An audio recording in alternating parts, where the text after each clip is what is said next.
मित्रों नमस्कार। Political idea के इस अंक में आप सभी दर्शकों का स्वागत है।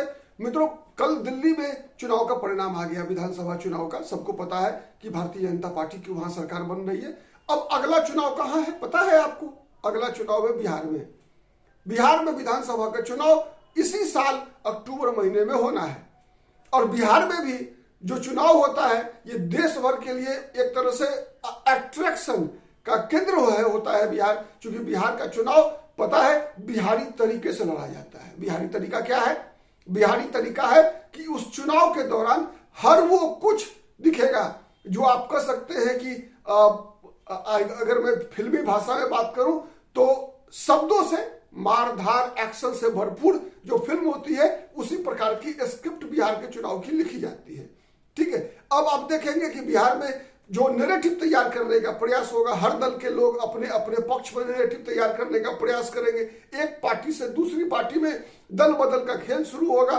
ठीक है, दल बदल का खेल, मिनटों में लोगों को टिकट नहीं मिलेगा तो उनकी विचारधारा बदल जाएगी। मतलब दल तो बदलेंगे, दिल भी बदलेगा, विचारधारा भी बदलेगा। जिंदगी भर की पहचान अपनी पार्टी से जब वो बगावत करेंगे तो एक मिनट में वो खत्म कर देंगे और अपने वैसे नेता के बारे में जिनका कि अभी तक वो चरण वंदना करते रहे हैं, कल से गाली देना शुरू कर देंगे। तो ये बिहार की राजनीति की सबसे बड़ी विशेषता है। बिहार की राजनीति की दूसरी विशेषता है कि बिहार में विधानसभा चुनाव के दौरान गंभीर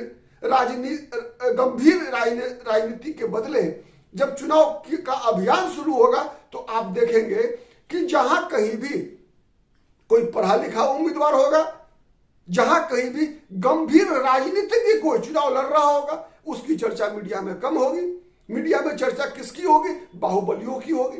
पूरी मीडिया भरी रहेगी बाहुबलियों के यशोगान से। बाहुबली कहां पर किस चुनाव विधानसभा सीट पर कितना चुनाव को प्रभावित कर पा रहे हैं, किस जातीय समीकरण से किस जाति के वोट किस उम्मीदवार को मिल रहा है। कहीं से भी कि इस चुनाव के दौरान आपको यह देखने को नहीं मिलेगा कि फलाना व्यक्ति कितना संस्कारी है, कितना चरित्रवान है, इसने समाज जीवन में अपनी भूमिका को किस तरह से निभाया है।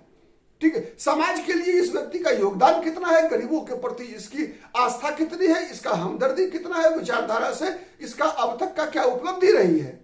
ठीक है, ये सभी चीजें आपको दिखने को नहीं मिलेगा। आपको मिलेगा केवल वही कि किस जाति के वोट बैंक में, और उस जाति के वोट बैंक की चर्चा करते समय आप देखेंगे कि जो रॉबिन हुड टाइप के जो नेता होते हैं उनके बारे में मीडिया में सबसे ज्यादा चलेगा। तो इसको देखने के लिए आप सब तैयार हैं, नंबर 1। नंबर 2, आज का विषय हमारा है कि बिहार का चुनाव अभी क्या संकेत कर रहा है।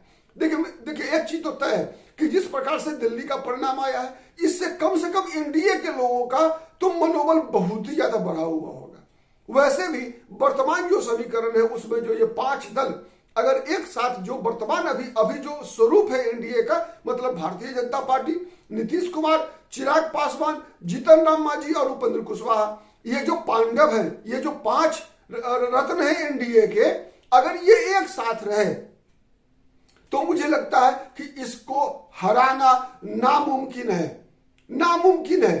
एक ही परिस्थिति में ये लोग हार सकते हैं अगर ये लोग खुद कोई ऐसी गलती कर बैठे जिसका नुकसान इन्हें हो जाए। नंबर 1। नंबर 2, ऐसा नहीं है कि ये केवल पेपर पर अगर ये गठबंधन इतना मजबूत है तो तेजस्वी यादव चुनाव जीत नहीं सकते हैं। उनके अंदर भी बिहार की जो परिस्थिति है, जिस प्रकार से सुशासन बाबू की पहचान रखने वाले नीतीश कुमार की सरकार के दौरान, शासन के दौरान, आज एक तरह से बिहार में प्रशासनिक अराजकता है। ठीक है, प्रशासन लुंज पुंज हो गया है, भ्रष्टाचार माने एकदम कह सकते हैं आप पंचायत से लेकर सचिवालय तक व्याप्त है। आम आदमी की कहीं कोई सुनवाई नहीं है।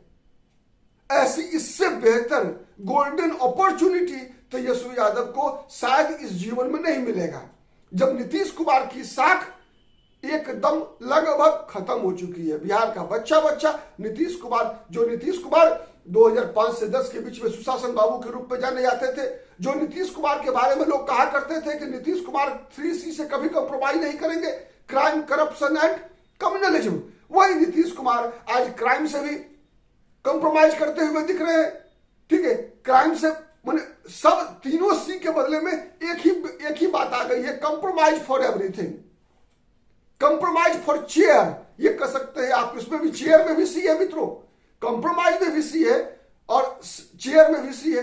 तो केवल नीतीश कुमार ने उस 3 सी को, क्राइम, करप्शन और कम्युनलिज्म को, ठीक है, कंप्रोमाइज फॉर चेयर मतलब 3 सी को 2 सी में कन्वर्ट कर दिया है, केवल एक अदद कुर्सी के लिए।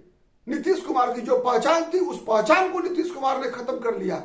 नीतीश को याद है 2005 से 10 के बीच के दौरान नीतीश कुमार किस प्रकार भ्रष्ट अधिकारियों के ऊपर कार्रवाई के बाद उनका मकान सील करके उसमें से स्कूल खोल दिया करते थे। अपराधी नीतीश कुमार के प्रशासन के डर से बिहार छोड़कर भाग गया था। कहां गए वो दिन? आज तो प्रतिदिन आप देखेंगे कहीं से भी कोई सुनने को तैयार नहीं है आम जनता का।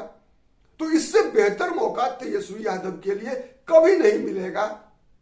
केवल आवश्यकता इस बात की है कि तेजस्वी यादव मुद्दों की राजनीति की तरफ बिहार को लेकर जाने का प्रयास करें। जातिगत समीकरण के आधार पर तेजस्वी यादव इस 5 पांडव वाला एनडीए को 7 जन्मों में पराजित नहीं कर सकते। आप जोड़कर देख लीजिए, भारतीय जनता पार्टी के पास जो वोटर्स हैं, उनकी जो संख्या है, नीतीश कुमार के पास जो वोट बैंक है, चिराग पासवान, जीतन राम मांझी, उपेंद्र कुशवाहा, इन सभी को जोड़ दीजिए, आप देखेंगे कि ये अजेय है, अनडिफिटेबल है। कोई भी ताकत इस गठबंधन को नहीं हरा सकती, लेकिन हारेगी। नीतीश कुमार भी हार सकते हैं, केवल मुद्दों की लड़ाई बिहार में करनी पड़ेगी। नीतीश कुमार की असफलताओं के मुद्दे को जनता के बीच ले जाकर विपक्ष नीतीश कुमार की कुर्सी छीन सकता है। अब देखना यह है कि बिहार की विपक्ष, विशेष रूप से तेजस्वी यादव को कब सद्बुद्धि आती है, कब जातिगत समीकरण, जिस समीकरण में उनकी पराजय तय है, उससे बाहर निकलकर मुद्दों की राजनीति को बिहार में जन्म देते हैं और आगे बढ़ाने में सफल होते हैं, तो ही नीतीश कुमार को हराया जा सकता है। अन्यथा फिर अगले 5 साल के लिए नीतीश कुमार के लिए बिहार की सत्ता एक तरह से बुक हो चुकी है और निश्चित उसमें दिल्ली में प्राप्त विजय बीजेपी के लिए, एनडीए के लिए रामबाण साबित होगा। बहुत बहुत धन्यवाद। नमस्कार, जय हिंद, जय भारत।